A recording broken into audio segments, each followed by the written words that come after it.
প্রান্ত থেকে অনেক মা বোনেরা এসেছেন, তাদেরকে স্যালুট জানাই কি তারা আমাদের যে মূল বক্তব্য তাকে সমর্থন জানিয়ে দীর্ঘক্ষণ ধরে আমাদের সবার কে সাফল্যমণ্ডিত করার জন্য অপেক্ষা করছেন। দেখুন, এই যে দুটি সরকার চলছে, একদিকে রাজ্য সরকার, অপরদিকে কেন্দ্র সরকার, এই দুটি সরকার কাউরির নয়। এরা নিজের জন্য, নিজের পরিবারের জন্য, নিজের দলের লোকের জন্য ভাবে।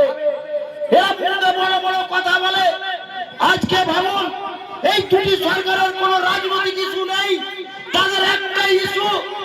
একজনের ইস্যু হচ্ছে মন্দির বানিয়ে দাও, আরেকজনের ইস্যু হচ্ছে কাউকে দিয়ে মসজিদ বানিয়ে দাও।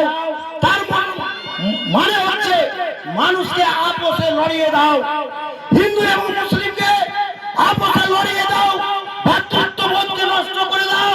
তাহলে মানুষ ব্যস্ত থাকবে, মানুষ চাকরি চাইবে না, মানুষ কর্মসংস্থান চাইবে না, মানুষ শিক্ষা চাইবে না, মানুষ রাস্তা চাইবে না।